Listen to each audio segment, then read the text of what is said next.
Men only want one thing, and it's to sleep around.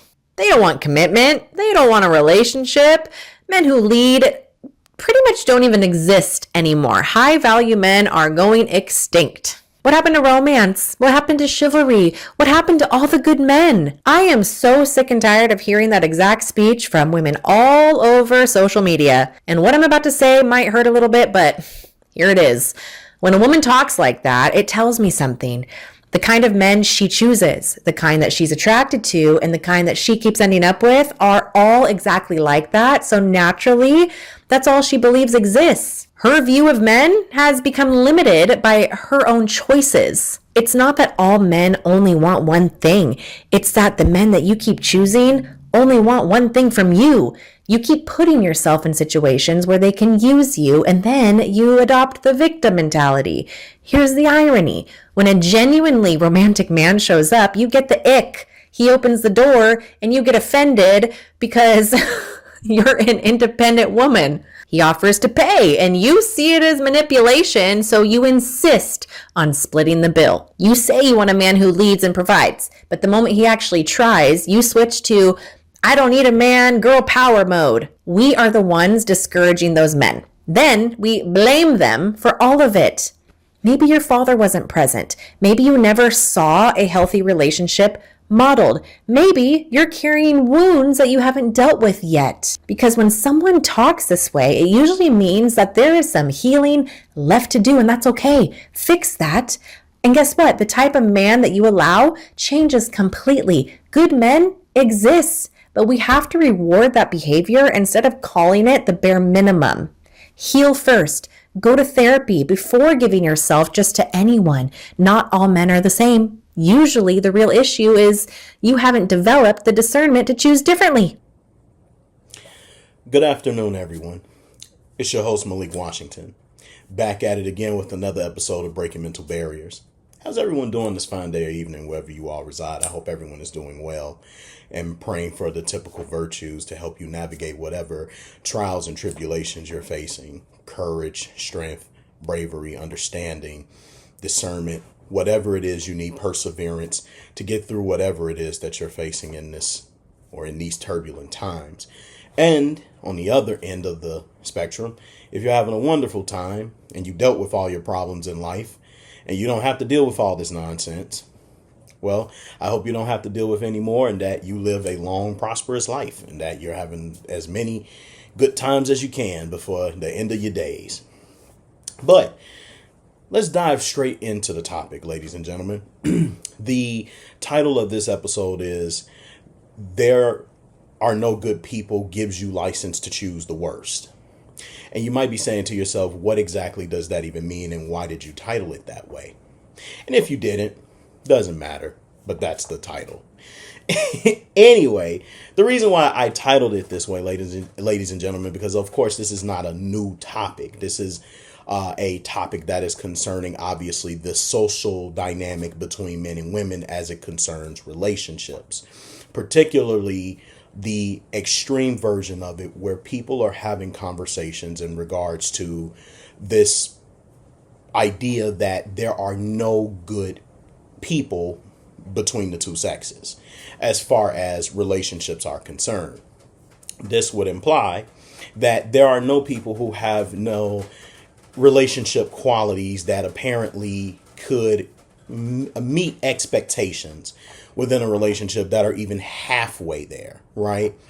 It gives this idea that, well, while being in these relationships, said individuals have no qualities that say he makes a good partner, she makes a good mate, they both either or mates a good relationship material. And this clearly seems to be the case among some people who have become extremely jaded, who have had a smorgasbord of experiences that were relatively negative, not necessarily positive, and also a result of being used and abused and all these different things. So it creates this mentality among many that I just don't see any good in anyone. Now, sometimes I think that this is stated in good faith because some people probably just don't like the other sex. I think that's part of it. I think, on the other hand, that it is due to a lack of representation of what the so-called good person looks like.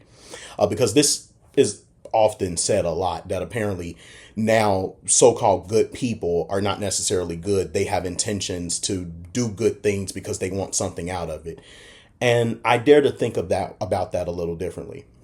You've seen the video where, I guess my lights are flickering because it's storming outside, so excuse me for obviously the flickering lights a little bit, but I'll try to pull through whatever's happening here with my lights. But nonetheless, when we're talking about the so-called idea of being a good person or whatever the case may be, it's not always that a person is doing good things because they want something out of you. So in the context of a relationship, the reason why men and women would sit there and say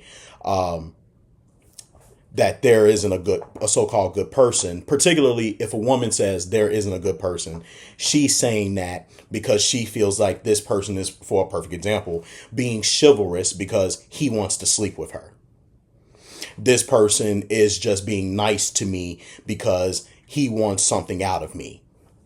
And that's not necessarily the case. Clearly, there are people in the world who apparently have the capacity to actually be kind, decent, compassionate people. Maybe because in the world you live in, you encounter people who do so-called good things for ulterior motives. That's how you presume the world to be. So you've been shapen. Oh, I see that the light stopped now. Good. It was bothering me a little bit. I'm not going to even lie to y'all, but I'm glad it stopped. But you've been shaped a certain way. And because you've been shaped this way, your mindset is to immediately be cynical and say, well, the reason you're doing this is because of this. And the reason you're doing that is because of that. And that's not necessarily always the case. People speak in absolutes because they've been driven to think that way.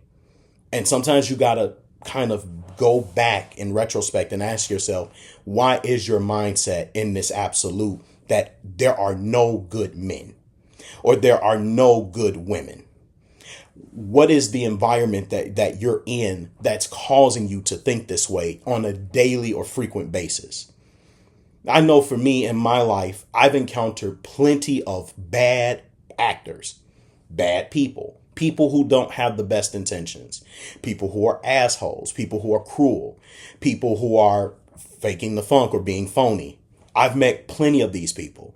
But then on the other side, I've also met people who are actually kind, people who will actually help you, people who actually want to love and be around you if and assuming you allow them to, right? You kind of can put your doubts aside and you can give someone a chance because they're actually showing that they have interest in you. That happens, right? Two worlds can exist at the same time. And it's hard to sit there and say that there are no good people, because then by that logic, if there's no good people, then what makes someone the worst? There's no words for it. There's no words for it. And so there's no comparison. And by not having that comparison, you can't say whether if a person is good or bad if there's absolutely no good people. By that very same logic, you're not a good person. Because weren't you the person that did what you could in the relationship? Weren't you the person that was intentional? The person who was direct, who said what you wanted? You showed up, you showed out, you made the partner of interest or the person of interest the priority. Didn't you do all the things you were supposed to do? Apparently, when you're in the dating market, I presume so, right? If you were that person, then how can you then say that there was no good people when you yourself tried to project that goodness? There's no way you could say that because you're that person. So it's weird when you hear people say, and as you heard the young lady say in the beginning of the video, there's no good men. How are there no good men? Right? So the overwhelming majority of men are just out here. And what's so funny is, especially when they say all men want to do is when they do good things, they just want to get in between my pants. Let's say that that's true. The overwhelming majority of men that are 30 and older, matter of fact, 30 and under, in fact, are actually virgins. They're not even getting play. They're not even getting the cat, so to speak. But you all are saying that their intention is to try to get in between your pants. How is that the case? And y'all are rejecting them left and right. Couldn't be happening. Sure, it could be the intention, but if you tell them no, they can't do it. Lest they try to force themselves upon you. And y'all know what I mean by that. But outside of that, that's few and far in between. Most men are not getting play. About maybe 15 to 20% of them are. So that's in the grand scheme of things, that's a handful of guys. That's not a lot of people. The majority of women are fucking the minimum a small group of people.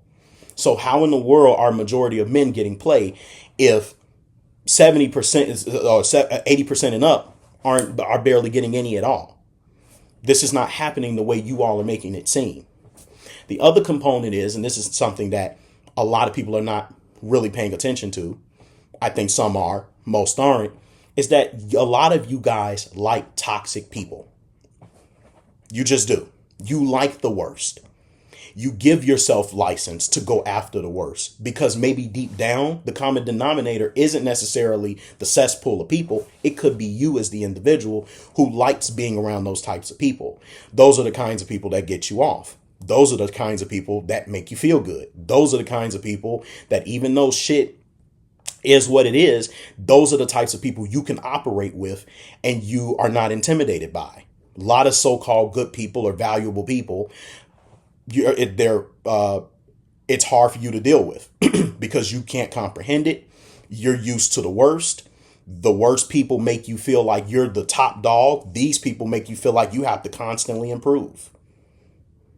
By these people, I'm referring to the valuable people, the ones that these so-called people that are jaded and looking for good men are seeking after. And yet we see in your roster or in your dossier that you've dated nothing but a bunch of shitty people. And so one would have to dare wonder, is it really that it's the shitty people that are bad, or is it you who can't seem to get away from shitty people? I knew someone personally, and this is just an anecdote. I knew someone personally who was exactly like this. She was completely, what's the word I'm looking for here? She was completely enamored by toxic guys. She wanted the guy who always had, as I like to describe it, as having sin under his belt. So he has experience just being a badass all the fucking time. Does what he wants to do. You can't control him. You can't tell him what to say or what to do. He gets play all the freaking time. He just seems intimidating. That if you mess with him, he'll screw you up. That sort of thing.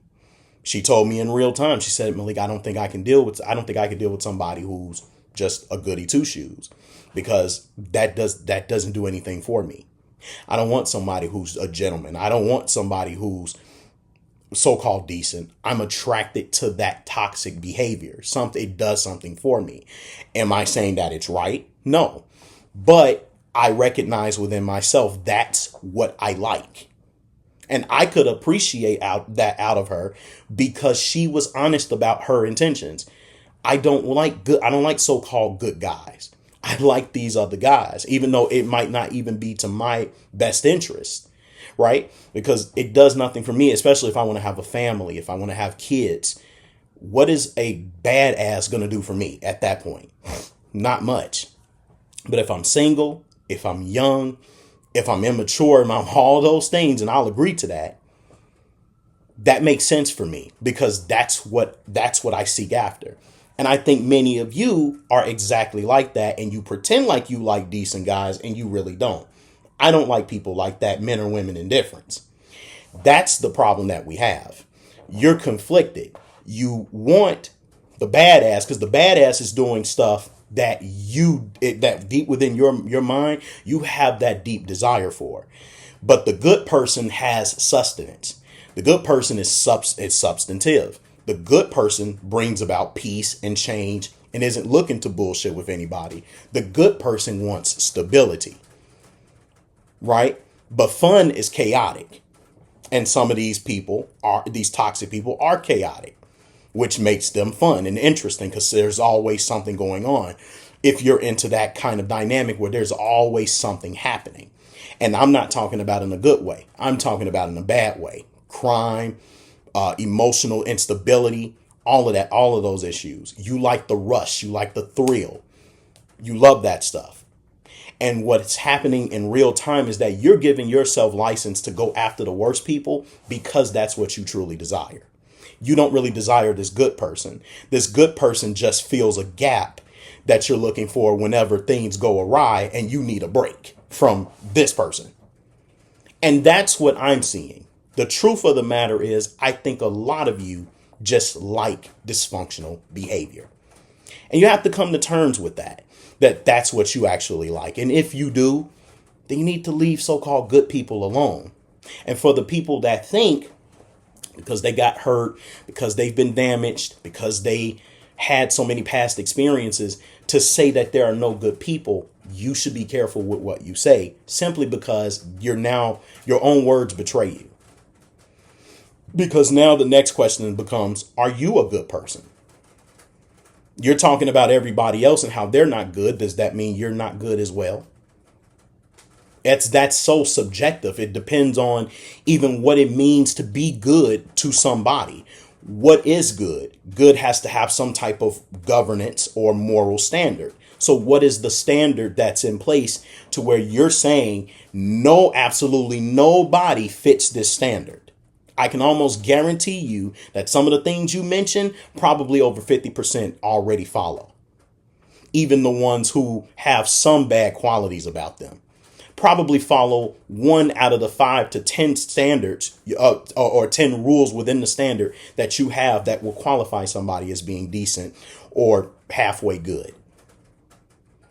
You can't say that there's nobody. That's not even the way this world works, to be honest with you. Even though it seems like there's a lot more evil than there is good, there are good people. Even though it seems like there's more demonic people than there are angelic people, there are angelic people. They exist. It might not be as many as you may like, but they're there. Sometimes you have to change your ecosystem. Sometimes you do have to acknowledge that there is bad that comes with the good. None of this is going to be immaculate.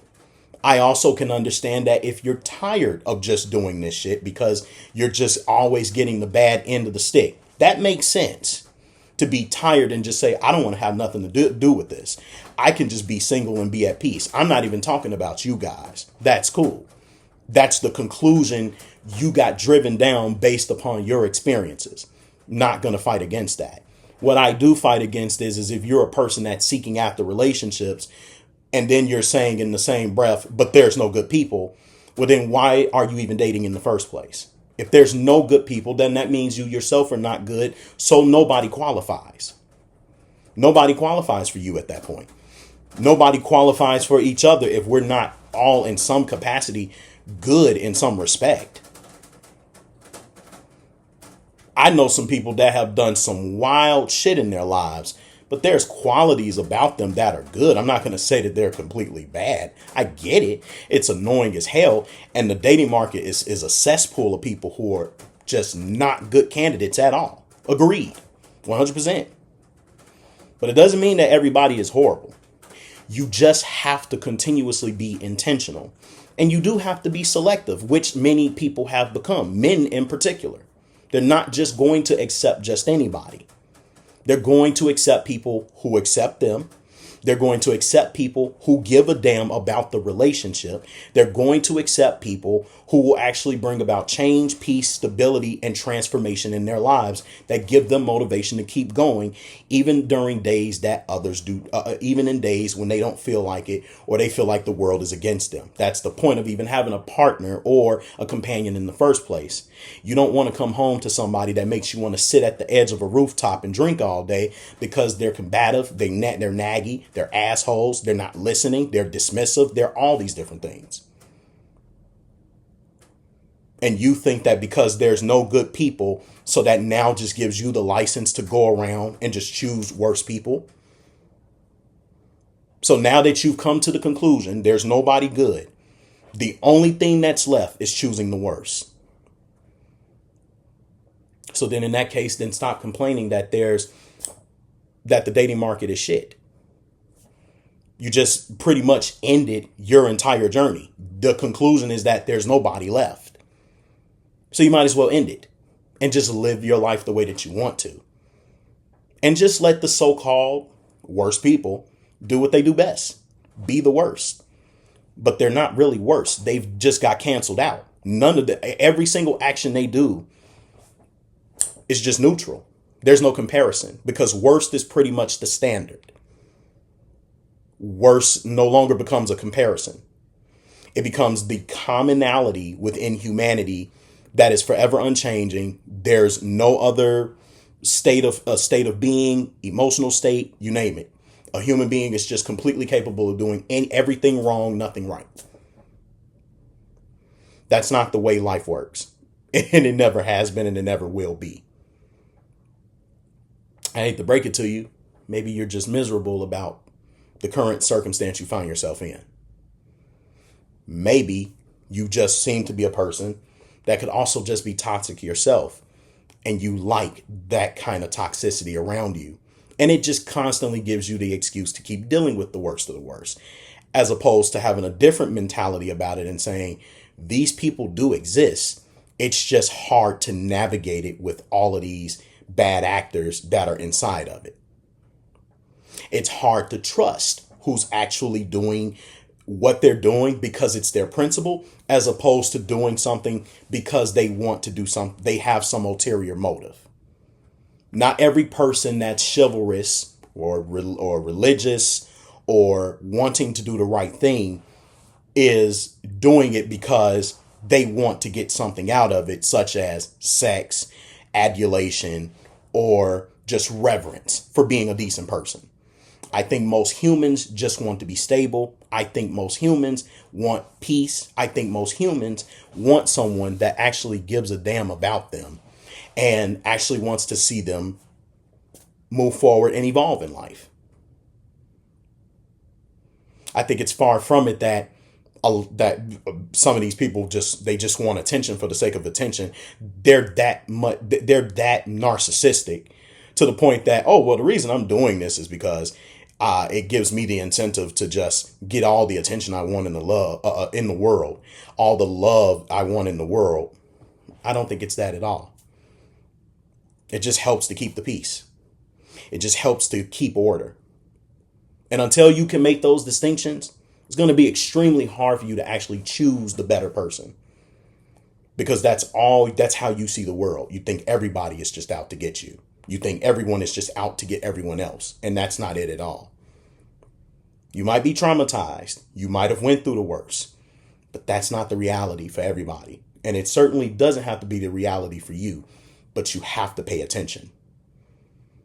You have to pay attention. That's why you have these experiences, so that you can foresee some of these warnings when they do come.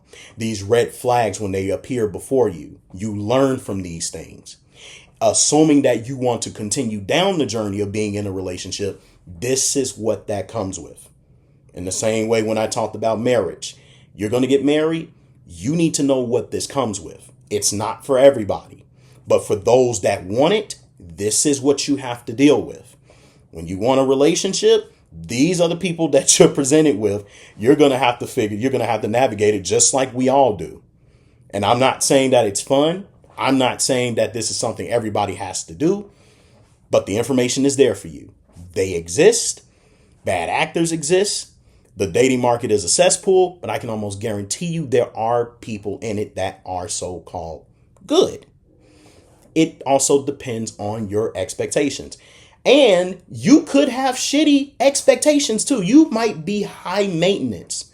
Your idea of good could be you think that someone has to be flawless. And that's not going to happen. There isn't a flawless person in the world, not to my knowledge anyway. There isn't someone that's out there who's just everything in a bag of chips and they're everybody's cup of tea. This is not going to happen. Majority of people don't like the majority of people. By that meaning, probably most women don't like most men. Most men don't like most women. Typically, out of millions, we choose one or a few partners, depending on what our lifestyles or dynamics are. But if we're keeping it on a more monogamous approach, it's typically one man to one woman. That's usually how this works. And you're attracted to said people. And you could be attracted in a couple of ways. You could either be attracted to them physically, to where you want to screw, or you could be attracted to them mentally and spiritually, which usually comes later, where they actually show you more than just what's in between their legs, what's on their chest, and how soft or beautiful their face is. So the bottom line is, these are things you have to assess. Do you like toxic people? Have you had so many bad experiences that it drove you to think in your mind that there are no good people in the world, particularly as it pertains to the dating market? Or do you have high maintenance, or do you have a lot of expectations for somebody to the point to where it's hard for you to even actually get a person in general? Because that does happen.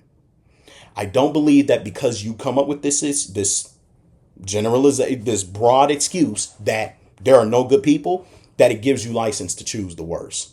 You don't have to if you don't want to. Some of you are just desperate. Some of you are desperate, and some of you like exactly who you're choosing.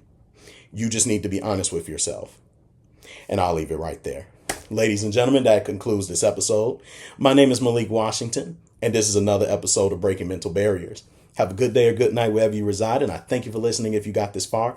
Comment, like, and subscribe to this channel if you enjoy the content that I put out. If you have any questions and you see this through shorts or anything like that, do not hesitate to ask me what the actual point is or what am I arguing, because I don't like for my points to be misrepresented or argued in a straw man or making points that I never made. I want everybody to understand it. Not that I look for agreement at all. I want you to disagree. I invite it, in fact. So if you have those conversations, if you want to have those conversations, we most certainly can. So what do you think? What are the reasons why people choose the worst, in spite of the fact that they think that there's no good people? Are they the reasons that I mentioned? Is it more intricate than that? And it goes beyond those scopes. So what are your thoughts if you have them? All right, people. I love you all. Hope you all have a good time and a good life. Take care until the next episode. Peace.